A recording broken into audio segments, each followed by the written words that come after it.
Hello and welcome to Game Reviews by James. Today we'll be taking a look at a game that everyone just can't stop talking about right now.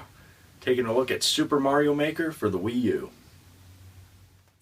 Super Mario Maker was released on September the 11th of this year, just 2 days before the 30th anniversary of the all-time classic, Super Mario Bros. While it's hard to believe it's been that long, it's remarkable to note that the Super Mario series has managed to stay fresh and innovative all of this time. Just think about it. From the plumber's humble beginnings in 1981's Donkey Kong, to his adventures on the Nintendo Entertainment System, to his groundbreaking three-dimensional debut in Super Mario 64 in 1996, each new foray for the plumber just seems to get better and better. Even if you're not a Nintendo or a Super Mario Bros. Fan, you can't deny how influential the series has been for the industry as a whole. If you were like me, when you saw that Nintendo was releasing Super Mario Maker at last year's E3, you got hyped as hell.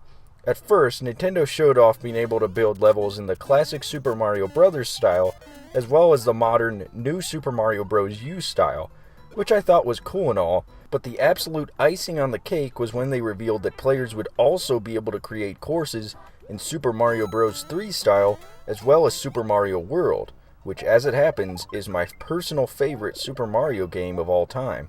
I could gush all day about how much I love the Super Mario games, but I don't think anyone really wants to hear that, so let's dive into what little bit of history we know about Super Mario Maker. Apparently, the game was originally developed to be used within the company as a development tool for future Super Mario titles. However, the team noticed they had gold on their hands. Due to the tool's overall accessibility, they reckoned it would be a perfect fit for Nintendo's Wii U console. They pitched the game to Takashi Tezuka. Tezuka had been wanting to make a successor to 1992's Mario Paint and thought that the level builder would be a more marketable idea than a drawing program. Therefore, the game went into development with a very Mario Paint-esque design philosophy. The packaging for the physical release of the game is rather nice. It comes in a box that's reminiscent of old NES games.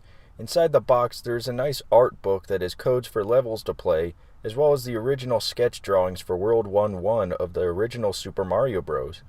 The game comes in a standard-sized DVD case. It's that same garish red color that Mario Kart 8 also came in. Overall, it's a nice little package that lots of collectors and fans alike should be happy to have in their possession. When you start up Super Mario Maker, you get a funny little loading screen. It'll always be something different depending on the day of the week, and it's a nice little inclusion to the game. The very first time you play it, it throws you right into the level builder and shows you how to use all of the tools and gets the player comfortable with the course creator. One function of the game that a lot of people complained about was the fact that you don't start out with the full tool set. Pretty much, I just had to draw a bunch of blocks and copy and paste them until the truck arrived with new shipment of parts. This wasn't too big of a deal for me, but others might find it a bit irritating, especially if they just want to get in there and start building levels. Since we're already talking about the level creator, allow me to focus on and discuss a lot of its details. Just like the game slogan says, anyone can make it. Right, they are.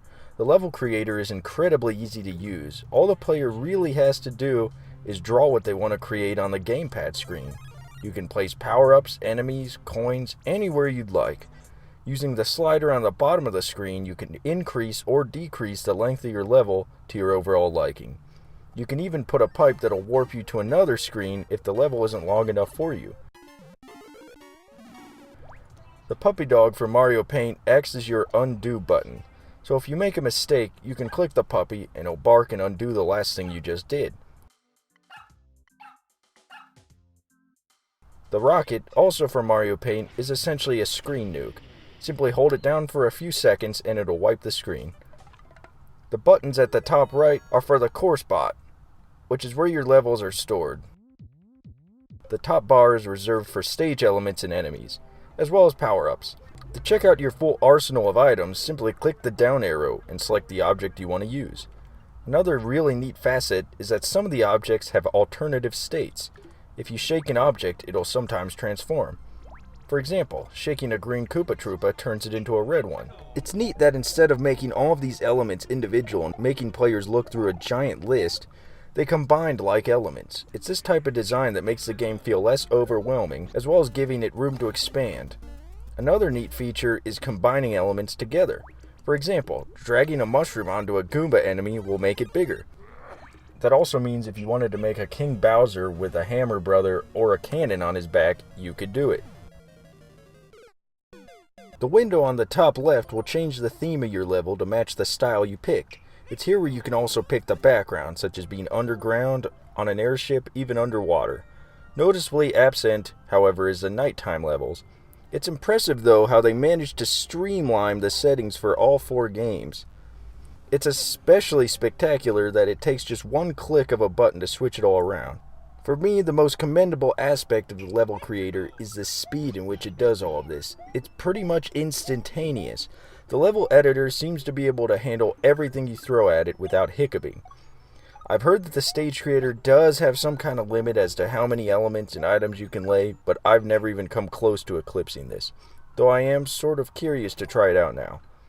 To the left is a sound effect, Froghead, which lets you add songs and flourishing effects to your stages. And in the bottom corner is the play button. This is possibly the best feature of the level creator, simply switching back and forth on the fly without having to load. It's one of those things that you come to appreciate but also take completely for granted. Before I continue, there is a few more elements of the course editor to talk about. If you are building a level in the super classic Mario Bros. Style, you can scan an amiibo figure in at any time to unlock a mystery mushroom. The mystery mushroom is a cosmetic change at best, giving Mario a new skin from another Nintendo character, as well as giving him the ability to take one extra hit. This is fan service at its greatest. It's a lot of fun to see all the characters in the 8-bit style, and for some of you, it might help justify the 50 or so amiibo figures you have sitting on your shelf. The last element is sort of an Easter egg. In the Super Mario World theme, if you put down a Venus flytrap enemy and shake it around a bit, a few little flies will start buzzing around. If you manage to swat all of them, you're whisked off to the fly minigame, straight out of Mario Paint. If you manage to beat it, you unlock the Builder Mario outfit. Overall, I think the Builder is great. It's intuitive, easy to use, and it's incredibly fun to play around with. It makes great use of the gamepad too, probably some of the best I've experienced on the console. It finally justifies the Wii U's gamepad interactivity gimmick. I can nitpick about some of the missing elements and power-ups, but I'm not petty enough to do that. What we have here is excellent, and no one who owns the game can deny that. Let's get into everything else the game has to offer. The first is the 10 Mario Challenge. This gives the players 10 lives to beat 8 worlds preloaded onto the game. These courses strike a perfect balance in the sense that some of them are extremely traditional Mario levels, whilst others show off some of the new gimmicks the game has to offer. Beating these unlocks more and more and more stages until you finally unlock the courses they added the Nintendo World Championships earlier this year. These stages are awesome and probably provided the most fun I've had with the game in terms of playing levels. Since they were built for the so-called expert players, they are a touch on the difficult side, but nothing a long-time Super Mario veteran can't handle. If you beat these 4 stages, you unlock the Skinny Mushroom power-up, which transforms Mario into a freak of nature. Seriously, look at this thing. It's an absolute nightmare. The 10 Mario Challenge is basically the story mode of this game, so consider unlocking the Skinny Mushroom as being the reward for beating it. The other variation is the 100 Mario Challenge, where you play courses created by the online community. Depending on the difficulty you select, you play through either 8 or 16 courses. If you manage to beat all of them without losing your 100 lives, you unlock Mystery Mushroom costumes. This is a fun way to play a lot of different styles and types of levels. Some are great while others are downright awful, but that's really half the fun. Sometimes I wonder to myself how much work the creator put into creating this stage, while other times I wonder how in the world the creator thought their creation was adequate to put on the servers. It's sort of a crapshoot with this mode. Thankfully, if a stage sucks, you can simply swipe the level away and start a new one. The gameplay of each of the 4 themes is mostly faithful to its source material. I say mostly because there are quite a few really small differences. Some are fairly noticeable while others aren't. For example, in the Super Mario Bros. Theme, you feel like you have much more control in the air, and you have tighter running controls as well.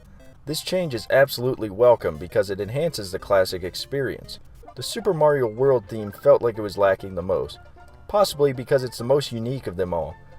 Gone are the slopes and the dinosaur enemies, as well as chain-linked fences in the castles. But the content that was added for this mode almost makes up for it.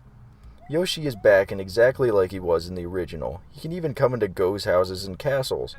Unfortunately, you can't give him wings, and if you pick up a red shell and he spits it out normal instead of fireballs like in the original game. The flight mechanics of the cape feather seem a bit different. It's really hard to explain or even show for that matter, but in the original game the cape felt faster, like you could make tighter bounces in the air.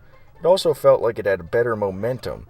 In Super Mario Maker, it works a lot like it used to, but it just sort of feels streamlined to make it easier to control, which is good from an accessibility standpoint for newer players, but veterans will probably be able to tell a little bit of a difference. But this is really scraping and nitpicking. The mere fact that all of these things are back and fully represented properly is awesome and very much appreciated by yours truly. This leads me to say that the classic games are complementary experiences to Super Mario Maker. Don't buy Super Mario Maker thinking it's a straight-up replacement for these games. It's not. The final thing I need to cover is the course world, which is for many their favorite feature of the game. Now you can upload and share your stages online for others to play and enjoy. They can star them and even comment on them, which is a great way to get feedback and whatnot for the stages you put online. The biggest gripe I as well as others have is how the top starred stages feel the same without cycling at all, day in, day out, and the system for searching for stages is not really that intuitive. You have to have a code for the level to find it, which is a lot more work than it should be. A feature absolutely needs to be added so players can search for stages by the creator's username or the name of the stage. This reminds me of the Wii days when you had those stupid friend codes. These little nuisances aren't game breaking, mind you. It's not keeping people from playing levels and getting discovered. It just seems like it could be a little bit better. I suspect an update will come sometime to fix these issues, and who knows, maybe even add more content to the game. To conclude, Super Mario Maker is a very well constructed and put together package. Think about it, it's pretty much all you will ever need in terms of side-scrolling Mario games ever again. It is definitely a must-have on the Wii U system, not only for how well it utilizes the gamepad and shows the system's capabilities, but also for the endless amount of time you could play this game and the sheer amount of things you can create. While the game isn't perfect, nothing is. It's a dream come true for Super Mario fans, and an absolutely incredible way to celebrate the 30th anniversary of Super Mario Bros. If you have a Wii U console, there's pretty much no reason to not have this game. That being said, I highly recommend you check it out. Thanks for watching Game Reviews by James. I know it's been a while since my last review, but I promise I will be making as much content as I possibly can from here on out. If you like the review, why not check out another one? Also, if you want to share your Super Mario stages with me, I'd be more than happy to try them out. Stay awesome.